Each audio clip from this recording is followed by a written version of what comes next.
Hello everyone, welcome back to Ajith movie motives YouTube channel. నేను ఈ వీడియోలో లేటెస్ట్గా తమిళ్లో రిలీజ్ అయినటువంటి మూన్రావదు మనిదన్ అనే మూవీని ఎక్స్ప్లెయిన్ చేయబోతున్నాను. అసలు ఈ మూవీ టైటిల్కి మీనింగ్ ఏంటంటే థర్డ్ పర్సన్ అనమాట. ఒక రిలేషన్షిప్లో ఉన్నప్పుడు, అది కూడా పెళ్ళి అయిపోయిన తర్వాత వాళ్ళ రిలేషన్షిప్లోకి థర్డ్ పర్సన్ ఎంటర్ అయితే ఎలాంటి ప్రాబ్లమ్స్ వస్తాయి, వాళ్ళ వల్ల ఎవరికి ఇంపాక్ట్ ఎక్కువగా ఉంటుంది, ఇదంతా మూవీలో చాలా బాగా ఇంట్రెస్టింగ్గా చూపించారు. మంచి మంచి ట్విస్టులతో ఎంగేజింగ్గా ఉంటుంది. ఇంకా ఏం మాత్రం లేట్ చేయకుండా నేనైతే మూవీలోకి వెళ్ళిపోతాను. అంతకంటే ముందు మీరు ఇంకా వీడియోకి లైక్ చేయకుండా చూస్తుంటే చిన్న లైక్ అండ్ స్మైల్ తో వీడియోని స్టార్ట్ చేసేయండి. Thank you. వీడియోస్ కొంచెం కన్సిస్టెన్సీ మిస్ అయ్యాయి. ఇక మీదట రెగ్యులర్ గా వీడియోస్ చేయడానికి ప్రయత్నిస్తాను. ఇప్పటి వరకు మన వీడియోస్ చూసిన వాళ్ళందరికీ చాలా పెద్ద థ్యాంక్ యూ. ఎప్పుడు మీకు కృతజ్ఞతగా ఉంటాను. మూవీ ఓపెన్ అవగానే ఇప్పుడు మీరు స్క్రీన్ చూస్తున్నారు కదా, ఈ స్కూల్లో మాధవన్ అనే ఒక స్టూడెంట్ కి స్టేట్ ర్యాంక్ వస్తుందండి 10th క్లాస్ లో. అందువల్ల తనని అప్రిషియేట్ చేయడానికి కలెక్టర్ తో పాటు పెద్ద పెద్ద అధికారులందరూ వీళ్ళ స్కూల్ కి వస్తున్నారు. మాధవన్ వాళ్ళ అమ్మ పేరు చలమ్మ, నాన్న పేరు రామర్. అన్ని ఏర్పాట్లు కంప్లీట్ అయిపోయాయి. ఇంకొద్దిసేపట్లో మాధవన్ వాళ్ళ అమ్మ నాన్నని స్టేజ్ మీదకి పిలిచే టైంలో మాధవన్ వాళ్ళ నాన్న రామర్ వాష్రూమ్ లో వెళ్లి మందు తాగుతూ ఉంటాడు. స్కూల్ మొత్తం వెతుకుతుంది. తన హస్బెండ్ రామర్ కనిపించకపోవడంతో ఇంకొద్దిసేపట్లో స్టేజ్ మీదకి పిలుస్తున్నారు. ఇతను ఎక్కడికి వెళ్ళాడని చెప్పి ఫైనలీ అతనున్న ప్లేస్ తెలుసుకొని తను మందు తాగుతున్నాడని చూసేసిన తర్వాత, ఏమయ్యా నీకు కొంచెమైనా బుద్ధి ఉందా? ఇంకొద్దిసేపట్లో మన పిల్లాడికి మనకి సన్మానం చేస్తున్నారు, ఇలాంటి టైంలో నువ్వు మందు తాగుతావా అంటే, ఏం పర్లేదు నేను బానే ఉన్నాను కదా, పదా వెళ్దామని మీడియా వాళ్ళందరితో మాట్లాడుతూ ఉంటారు. ఇదంతా ఒక ఇన్స్పెక్టర్ చూసి హ్యాపీగా ఫీల్ అవుతున్నాడు. ఇంతకీ ఇన్స్పెక్టర్ ఎవరనేది మీకు ముందు ముందు తెలుస్తుంది, వెయిట్ చేయండి. స్టేట్ ర్యాంక్ వచ్చిన మాధవన్ వాళ్ళ అమ్మ నాన్న వీళ్ళందరూ ఇన్స్పెక్టర్ కి తెలుసు. అది ఎలా తెలుసు, ఇన్స్పెక్టర్ కి తనకి సంబంధం ఏంటి, ఇదంతా ఇప్పుడు మనం చూద్దాం. ఫ్లాష్ బ్యాక్ ఓపెన్ అవగానే రోజులాగానే తన డ్యూటీ చేసుకుంటున్న ఇన్స్పెక్టర్ కి సడన్ గా ఒక ఫోన్ కాల్ వస్తుంది. అదేంటంటే ఆ ఏరియాలో చెత్త కుప్ప దగ్గర ఒక మనిషి బాడీ పార్ట్స్ ఉందని. సో దాని దగ్గరికి వెళ్ళి చూసిన తర్వాత తనకు అర్థమయ్యేది ఏంటంటే, ఇది ఖచ్చితంగా మగవారిదే. మిస్సింగ్ కేసులు ఏదైనా వస్తే ఇంతకు ముందు మిస్ అయిన వాళ్ళ డీటెయిల్స్ మనం కనుక్కుంటే ఖచ్చితంగా ఈ బాడీ పార్ట్స్ ఎవరిదో మనకు అర్థమవుతుందని చెప్పి తన స్టేషన్ కి వెళ్ళి వాళ్ళ టీమ్ తో మిస్ అయిన వాళ్ళ డీటెయిల్స్ అంతా కలెక్ట్ చేస్తే, సరిగ్గా అప్పుడే రమ్య అనే ఒక ఆమె తన హస్బెండ్ మిస్ అయ్యాడని కంప్లైంట్ ఇవ్వడానికి ఎమోషనల్ అవుతూ వస్తుంది. తన హస్బెండ్ కూడా ఒక ఇన్స్పెక్టరే, తన పేరు కాంతరాజ్.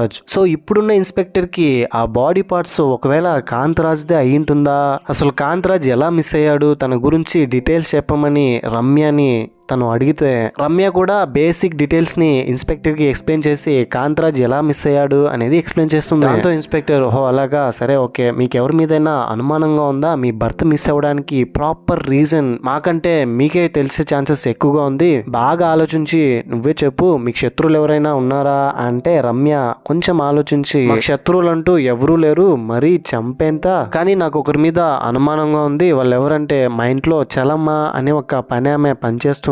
తన భర్త చలమాకి అలాగే నా హస్బెండ్ కాంతరాజ్ కి వీళ్ళిద్దరికి అఫేర్ ఉందని అనుమానపడి ఎప్పుడు కాంతరాజ్ మీద గొడవ పడ్డేవాడు, చంపేస్తానని కూడా ఒకరోజు బెదిరించాడు అని చెప్తుంది. దాంతో ఇన్స్పెక్టర్, హో అలాగా, మీ భర్తకి ప్రాణాపాయం ఉందని తెలిసినా కూడా ఎందుకని మీరు కంప్లైంట్ చేయలేదు చలమ్మ భర్త రామర్ మీద అంటే, సార్ అతను ఒక పచ్చి తాగబోతూ తాగేసి మాట్లాడాడు, తను ఏం చేయడేమో అని నేను కూడా అనుకున్నాను, కానీ ఇలా జరుగుతుందని నేను అస్సలు అనుకోలేదు, నాకు తన మీద అనుమానంగా ఉంది సార్ అని చెప్తుంది.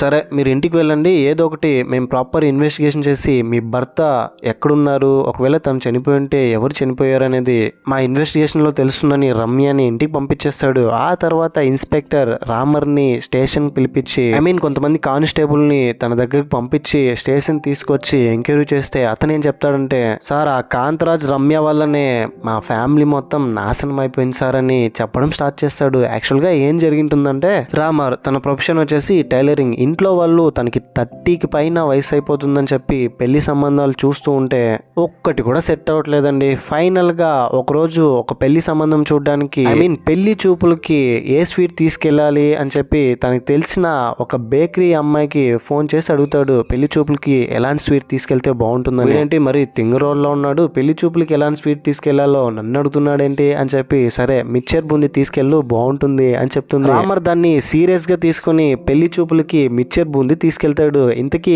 అక్కడున్న పెళ్లి కూతురు ఎవరో కాదు, బేకరీలో పనిచేసే అమ్మాయే. రామర్ ఇన్నోసెన్స్ తనకి నచ్చి వీడైనా నాకు ఫోన్ చేసింది, చూడ్డానికి కూడా బానే ఉన్నాడని ఫైనలీ తనని యాక్సెప్ట్ చేసి ఇద్దరు పెళ్లి చేసుకుంటారు. ఇద్దరి మధ్య ప్యూర్ లవ్ వచ్చేస్తుంది. ఇద్దరికి కలిపి ఒక కొడుకు కూడా పుడతాడు. అన్ని హ్యాపీసే. ఇలాంటి టైంలో వీళ్ళకి కష్టాలు రావడం స్టార్ట్ అవుతుంది. ఫైనాన్షియల్ గా చాలా ప్రాబ్లమ్ ఫేస్ చేస్తారు. రామర్ కి సరైన సంపాదన లేకపోవడం వల్ల అప్పులు చేయడం స్టార్ట్ చేస్తాడు. అప్పులు పెరిగిపోవడంతో నేను తిరుపూర్ వెళ్ళి అక్కడ జాబ్ చేసి నీకు డబ్బులు పంపిస్తానని తిరుపూర్ వెళ్ళి అక్కడ పనిచేసి చలమాకి అప్పులు తీర్చేయమని డబ్బులు పంపిస్తాడు. ఆల్మోస్ట్ ఇంకా వీళ్ళ అప్పులు 90% తీరిపోయాయి. కొద్ది రోజుల్లో ఇంటికి వచ్చేస్తాడు. అలాంటి సిచ్యువేషన్ లో ఉన్న రామర్ సడన్ గా ఒక రోజు హెల్త్ బాగాలేదని ఇంట్లో ఉంటే తన ఫ్రెండ్ వాళ్ళ ఫ్యాక్టరీలో పనిచేసే ఒక అతను, నువ్వు మళ్ళీ నార్మల్ మనిషి కావాలంటే నువ్వు మందు తాగాలి, నీకు మందు హెల్ప్ అవుతుందని చెప్పి తనకి ఆల్కహాల్ ని మెల్లమెల్లగా అలవాటు చేసేస్తాడు. కంప్లీట్ గా ఆల్కహాల్ కి ఎడిక్ట్ అయిపోతాడు.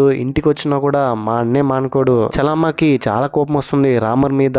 ఇంతకు ముందులాగా నువ్వు నాతో ఉండట్లేదు, నాకు నువ్వు నచ్చట్లేదు అని చెప్తుంది. తర్వాత ఒక రోజు రామర్ చలమాని ఫిజికల్ గా అప్రోచ్ అవడానికి ప్రయత్నిస్తే, నువ్వు ఎంత ట్రై చేసినా ముందులాగా మనం ఉండలేం, నువ్వు ఇప్పుడు నాకు నచ్చట్లేదు అని చెప్తుంది. దీంతో రామర్ కి తన పెళ్ళం చెల్లమ్మ ఎవరితోనైనా ఎఫైర్ పెట్టుకుందా, అందుకనే నేను నచ్చట్లేదా అని తనలో తానే అనుకుంటాడు. ఇంకొక విషయం ఏంటంటే రామర్ ఇంటికి వచ్చేటప్పుడు చలమ్మ ఎవరితోనో తప్పుగా వీడియో కాల్ మాట్లాడి ఉంటుంది. ఇదంతా రామర్ చూసి తనలో తానే బాగా ఏడుస్తాడు. సో వీడియో కాల్లో మాట్లాడింది ఎవరు అని వాళ్ళ డీటెయిల్స్ కనుక్కుంటే అది ఎవరో కాదు, రమ్య వాళ్ళ హస్బెండ్ కాంత్ రాజే. ఇన్స్పెక్టర్ తో తన భార్య చలమ్మ మాట్లాడుతుంది, తనతో ఎఫైర్ పెట్టుకుందని, తన మీద కోప్పడి తనని చంపేస్తాను అని బెదిరించుంటాడు. ఇది జరిగింటుంది. ఇదంతా ప్రెజెంట్ లో రామర్ ఇన్స్పెక్టర్ కి ఎక్స్ప్లెయిన్ చేసి, అంతే సార్, కాంత్ రాజ్ ఎక్కడికి వెళ్ళాడో నాకు అసలు ఏం తెలియదు, నా వైఫ్ తో తను రిలేషన్షిప్ లో ఉన్నందుకే నేను తనతో అలా బిహేవ్ చేశాను అని చెప్తాడు. ఇన్స్పెక్టర్, నాకెందుకో నేను చూస్తుంటే నమ్మబుద్ధి అవ్వట్లేదు, నువ్వే కదా కాంత్ రాజ్ ని చంపేసి చెత్త కుప్పలో పడేశావు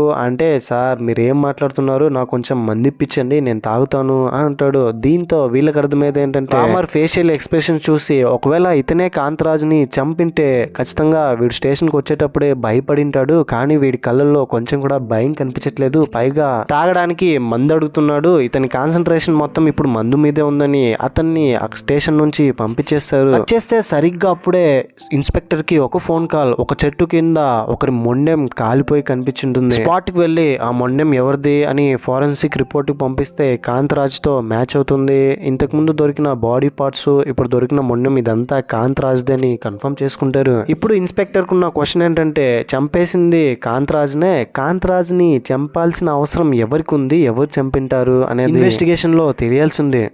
ఇప్పుడు మనం తన వైఫ్ రమ్య సైడ్ నుంచి ఆలోచిద్దామని తన వైఫ్ రమ్య ఫోన్ నంబర్ని ట్రేస్ చేస్తే గౌతమ్ అనే ఒక పర్సన్తో కాంత్ రాజ్ మిస్ అవ్వడానికంటే ముందు మాట్లాడింది, తర్వాత మాట్లాడలేదు. గౌతమ్కి తనకి ఏదైనా సంబంధం ఉందా, ఒకవేళ ఉంటే గౌతమ్ ఎవరు అని తెలుసుకోవడం కోసం గౌతమ్ డీటెయిల్స్ కనుక్కొని తన దగ్గరికి వెళ్ళి తన గురించి అడిగితే, సార్ దాని గురించి మీరు ఎందుకు అడుగుతున్నారు అని చెప్పి తన వర్షన్లో అసలు ఏం జరిగింది, రమ్య తనకి ఎలా తెలుసు అనే దాన్ని ఎక్స్ప్లెయిన్ చేస్తాడు. యాక్చువల్గా రమ్య ఒక హాస్పిటల్లో డాక్టర్ గా పనిచేస్తూ ఉంటుంది. గౌతమ్ కూడా వాళ్ళ హాస్పిటల్లోనే ఉంటాడు. రమ్య కొంచెం అందంగా ఉండడం వల్ల హాస్పిటల్లో ఉన్న వాళ్ళందరూ రమ్యకి సైట్ కొడుతూ ఉంటారు. గౌతమ్ కూడా తన మీద ఇంట్రెస్టెడ్ గా ఉంటాడు. అలాంటి సిచ్యువేషన్ లో రమ్య గౌతమ్ దగ్గరికి వెళ్ళి నాకు ఒక హెల్ప్ చేయాలని చెప్పి టిష్యూ పేపర్ ఇచ్చి, దీన్ని కొంచెం టెస్ట్ చేయాలి అంటే టిష్యూలో సీమన్ శాంపుల్స్ ఉందనే కదా మీరు అడుగుతున్నారు, సరే నేను చెక్ చేసి చెప్తానని టిష్యూలో ఏం లేకపోయినా కావాలనే అసలు ఏం జరిగిందో తెలుసుకోవడం కోసం ఇందులో ఒక అబ్బాయి సీమన్ శాంపుల్స్ ఉందని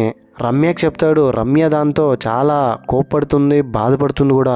ఏం జరిగిందో కొంచెం చెప్పు రమ్య, నేను నీకున్నాను అని చెప్పి మెల్లగా రమ్యకి గౌతమ్ దగ్గర అవుతున్నాడు. రమ్య అలా ఉండడానికి రీజన్ ఏంటంటే తన భర్త కాంత్ రాజ్తో రమ్య హ్యాపీగా ఉండట్లేదు, వీళ్ళిద్దరి మధ్య ఎప్పుడు గొడవలు వస్తూ ఉంటాయి. అందుకనే దీన్ని అడ్వాంటేజ్ గా తీసుకొని గౌతమ్ మెల్లగా తన లైఫ్ లోకి ఎంటర్ అయిపోతాడు తనకి తెలియకుండా. సో రమ్య కూడా తన కష్టాలన్నీ చెప్పుకోవడానికి ఒక పర్సన్ దొరికారు అని గౌతమ్ ని ఒక ఫ్రెండ్ లా ఫీల్ అయ్యి తనకి జరిగిందంతా తనకి చెప్పడం స్టార్ట్ చేస్తుంది. సడన్ గా ఒకరోజు రమ్య గౌతమ్ ని ఒక హెల్ప్ అడుగుతుంది, ఇంట్లో కెమెరాస్ ఫిట్ చేయమని. తను కూడా కెమెరాస్ అన్ని ఫిట్ చేసి, రమ్యకి ఇంతకు ముందు డౌట్ వచ్చి ఉంటుంది కాంత్ రాజ్ కి అని అలాగే ఇంట్లో పనిచేసే చలమాకి రిలేషన్షిప్ ఉంది, అందుకనే నాతో తను సరిగ్గా ఉండట్లేదు అని భావించి కొన్ని ఇన్సిడెంట్స్ ద్వారా కెమెరాస్ని పెట్టి చూస్తే ఒక్క ఫోటోస్ కూడా అనుమానాస్పదంగా రికార్డ్ కాదు. ఆ తర్వాత గౌతమ్ ఏం చేస్తాడంటే కెమెరాస్ ఫిట్ చేసేటప్పుడు ఇంతకు ముందే వాష్రూమ్ లో కూడా కెమెరా ఫిట్ చేసి రమ్య స్నానం చేసిన వీడియోలన్నీ రికార్డ్ చేసి తనని బ్లాక్ మెయిల్ చేస్తాడు. ఇంతకు ముందే తనని ఫిజికల్ గా అప్రోచ్ అవడానికి ట్రై చేసింటాడు. బట్ తను నో అనడంతో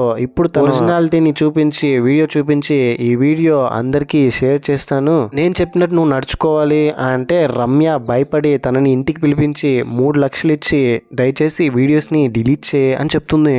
దాంతో గౌతమ్ నువ్వేం చెప్పినా నేను ఈ వీడియోస్ని డిలీట్ చేయను, నేను డిలీట్ చేయాలంటే నేను చెప్పినట్టుగా నువ్వు నడుచుకోవాలి అని చెప్తాడు. ఆ తర్వాత నెక్స్ట్ డే గౌతమ్ వాళ్ళ ఇంటికి ఒక 2 కుర్రాలు వచ్చి గౌతమ్ని బెదిరించి ఆ వీడియోని డిలీట్ చేసి తన ఫింగర్స్ని కట్ చేసి వెళ్ళిపోతారు.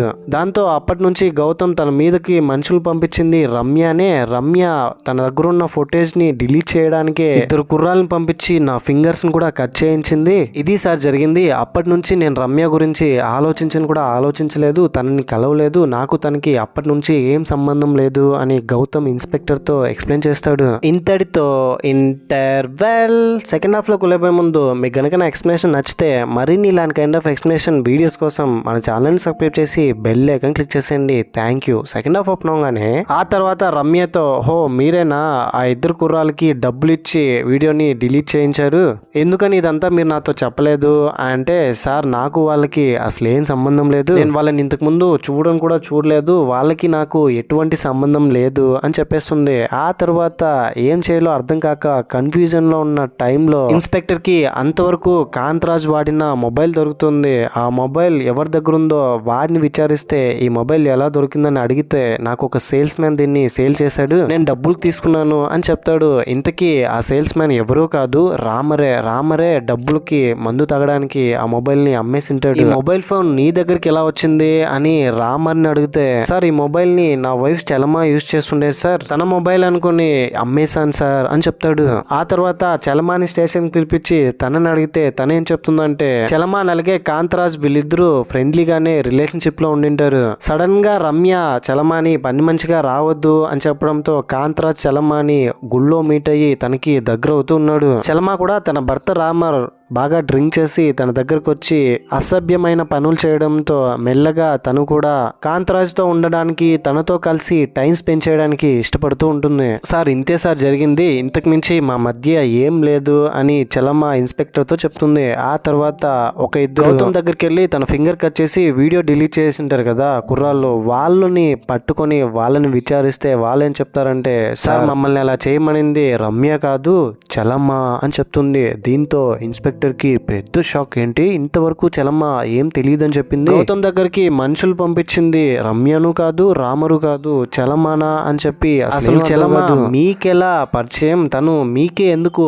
ఈ పని అప్పగించింది అంటే, వాళ్ళిద్దరూ చలమా మాకు ఒక మంచి అక్క సార్, అనాథగా ఉన్న నన్ను ఒక అక్కలాగా హాస్పిటల్లో నాకు హెల్త్ బాగోలేక హాస్పిటల్లో నాకెవరూ లేక ఆపరేషన్ చేయడానికి కూడా పక్కన మనిషి లేని సమయంలో ఒక అక్కగా నేను నీకు ఉంటాను అని డాక్టర్ దగ్గర సైన్ చేసింది. అలాంటి అక్కకు మేము కృతజ్ఞతగా ఉండాలనే ఈ పని చేసాం సార్ అని చెప్తారు వీళ్ళిద్దరు. ఆ తర్వాత పోలీసులు కాంతరాజ్ ఫోన్ నంబర్ ని ట్రేస్ చేస్తే కాంతరాజ్ కి ఒక అన్నోన్ నంబర్ నుంచి ఫోన్ వచ్చింది అని తెలుసుకుంటారు. ఆ నెంబర్ ని ట్రేస్ చేసి దానికి సంబంధించి డీటెయిల్స్ కనుక్కుంటే అది ఒక ఆ ఏరియాలో ఉన్న గల్లీ రౌడీది అని తెలుసుకుంటారు. అతన్ని పిలిపించి విచారిస్తే ఆ గల్లీ రౌడీనే ఇంతకు ముందు ఒక 2 గౌతమ్ దగ్గరికి వెళ్ళి వేలు కట్ చేసి వీడియో డిలీట్ చేసి ఉంటారు కదా, వాళ్ళని అక్కడికి పంపించాడు అని తెలుసుకుంటాడు. ఫైనలీ ఇంతవరకు దొరికిన ఇన్ఫర్మేషన్ మొత్తాన్ని పక్కన పెట్టుకొని బాగా ఆలోచిస్తే ఇన్స్పెక్టర్కి దీనికి కంక్లూజన్ రావాలంటే ఇప్పుడు మనం చలమాని మళ్ళీ ఎంక్వైరీ చేయాలని చెప్పి వీడియో కెమెరా ఆన్ చేసి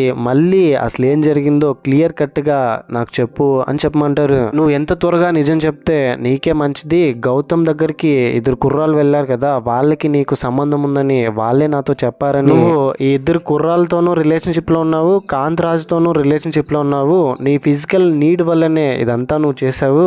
కాంతరాజ్ తో రిలేషన్షిప్ లో ఉన్నది వీళ్ళిద్దరికి తెలిసిపోయినందువల్లే వీళ్ళిద్దరూ కలిసి కాంతరాజ్ ని చంపేసింటారు. ఇదంతా నీ వల్లే జరిగింది, ఇంతవరకు జరిగిన దానికంతా నువ్వే కారణం అని చలమాతో చెప్పడంతో చలమ ఎమోషనల్ అయ్యి సార్ ఇంతవరకు ఏం జరిగిందో నేను మొత్తం ఎక్స్ప్లెయిన్ చేస్తాను వినండి అని. చలమ అలాగే కాంతరాజ్ వీళ్ళిద్దరూ మొదట్లో ఫ్రెండ్లీగానే రిలేషన్షిప్ లో ఉన్న తర్వాత ఒక స్టేజ్ కి వచ్చేసరికి వీళ్ళిద్దరూ ఎక్కడికైనా దూరంగా వెళ్ళి పెళ్లి చేసుకోవాలి అని ఫిక్స్ అవుతారు. ఎందుకంటే చలమ తన భర్త రామర్తోనూ హ్యాపీగా ఉండదు, కాంతరాజ్ తన భార్య రమ్యతో కలిసి అసలు ఉండలేడు. అందువల్ల మనమిద్దరం వెళ్ళి ఎక్కడైనా పెళ్లి చేసుకుందామని ఇద్దరు కలిసి మాట్లాడుకొని నెక్స్ట్ డే ఇంకా మార్నింగ్ వెళ్తున్నాము అన్న టైంలో చలమ క్యాజువల్ గా ఒక యూట్యూబ్ వీడియో చూస్తుంటుంది. అందులో ఉన్న వాళ్ళు ఒక స్టోరీ చెప్తుంటారు. ఆ స్టోరీలో చిన్నప్పుడు ఒక ఇద్దరు కుర్రాళ్ళు అమ్మా నాన్న చేసిన తప్పు వల్ల ఎలా చెడిపోయారు, తప్పుడు డైరెక్షన్ లో ఎలా వెళ్ళారు, ఎలా ఆల్కహాల్ కి డ్రగ్స్ కి తప్పుడు పనులు చేయడానికి కారణమయ్యారు. ఇదంతా ఆ స్టోరీలో చూడంగానే చలమ కొంచెం ఎమోషనల్ అయిపోతుంది. ఆ స్టోరీలో ఇద్దరు కుర్రాళ్ళు ఎవరో కాదు, పోలీస్ స్టేషన్ లో గౌతమ్ దగ్గరికి వెళ్ళి వీడియో డిలీట్ చేయించి ఫింగర్ కట్ చేసి వచ్చేసింటారు కదా, పోలీస్ స్టేషన్ లో ఉంటారు ఇప్పుడు. వీళ్ళ అమ్మ నాన్న కూడా వీళ్ళలాగే తప్పు డిసిషన్ తీసుకుని వాళ్ళని వదిలేసి వెళ్ళిపోయింటారు. అప్పటి నుంచి వాళ్ళు ఆ ఏరియాలో ఉన్న గల్లీ రౌడీ కంట్లో పడి కేవలం తను ఫుడ్ పెట్టినందుకు తను ఏమేం పనులు చెప్తే మొత్తం అన్ని వీళ్ళు చేసి ఇప్పుడు ఈ స్టేజ్ కి వచ్చింటారు. చివరికి వాళ్ళకి హెల్త్ బాగాలేక హాస్పిటల్ కి వెళ్తే తనకి ఎవరు లేకపోవడం వల్ల ఆపరేషన్ చేయలేరు అన్న స్థితిలో చలమ చూసి అక్కగా నేనుంటాను అని సైన్ చేసి ఉంటుంది. ఇప్పుడు ఒకవేళ నేను ఆ కాంతరాజ్ తో వెళ్ళిపోతే నా కొడుకు పరిస్థితి ఏంటి అని తన కొడుకు గురించి ఆలోచించి కాంతరాజ్కి ఫోన్ చేసి నేను రాలేను, కష్టమో నష్టమో నేను నా ఇంట్లోనే ఉంటాను అని చెప్పడంతో కాంతరాజ్ నేరుగా చలమ దగ్గరికి వచ్చి చలమతో గొడవపడి తన మీద అటాక్ చేస్తాడు. నేను చెప్పింది ఏంటి, నువ్వు చేస్తున్నది ఏంటిని. ఆ తర్వాత వీళ్ళిద్దరి మధ్య గొడవ పెరిగి కాంతరాజ్ చలమని చంపడానికి ప్రయత్నిస్తూ ఉంటే తనని తాను ప్రొటెక్ట్ చేసుకోవడం కోసం కుక్కర్తో తల మీద గట్టిగా కొట్టడంతో కాంతరాజ్ అక్కడికక్కడే చనిపోతాడు. వెంటనే చలమ భయపడి బాధపడి తనకు తెలిసిన ఇద్దరు కుర్రాళ్ళకి ఫోన్ చేసి అక్కడ పిలిపించి జరిగిందంతా ఎక్స్ప్లెయిన్ చేసి ఎలాగైనా ఈ సిచ్యువేషన్ లో మీరే నన్ను కాపాడాలి అని చెప్తే, అక్క ఎవరూ లేని మాకు సొంత అక్కలాగా తోడుగా నిలబడ్డావు, నీకు కాకుండా మేము ఇంకా ఎవరికి హెల్ప్ చేస్తామని ఎవరెవరికో ఏదోదో చేస్తాము, మాకేమైనా పర్లేదు నీ కోసం ఈ రిస్క్ తీసుకుంటామని కాంతరాజ్ బాడీని ఎక్స్పోజ్ చేసి ఉంటారు, కాల్ చేసి ఉంటారు. ఇది జరిగింటుంది. ప్రెజెంట్లో జరిగిందంతా చలమ ఇన్స్పెక్టర్కి ఎక్స్ప్లెయిన్ చేసి సార్ ఇదే సార్ జరిగింది, తప్పు చేసింది నేను, ఇప్పుడు కూడా మీరు ఏం డెసిషన్ తీసుకున్నా నేను దానికి స్టిక్ అయి ఉంటాను, నాకు ఏ శిక్ష చట్టబద్ధంగా విధించినా ఓకే అంటే ఇన్స్పెక్టర్ బాగా ఆలోచించి నువ్వు వాడితో వెళ్లకుండా మంచి పని చేశావు, నీ కొడుకు గురించి ఆలోచించి, లేకపోతే నీ కొడుకు కూడా వీళ్ళిద్దరిలాగే అయిపోయేవాడు, తప్పుడు డైరెక్షన్లో పెరిగేవాడు, నేను నిన్ను అర్థం చేసుకుంటున్నాను, ఇంతవరకు రికార్డ్ అయిన ఫొటోస్ని డిలీట్ చేస్తాను, నువ్వు ఇంటికి వెళ్ళిపో, ఈ కేసులో నీ ఇన్వాల్వ్మెంట్ లేదని కేసును కొట్టేస్తాను అని చెప్తాడు.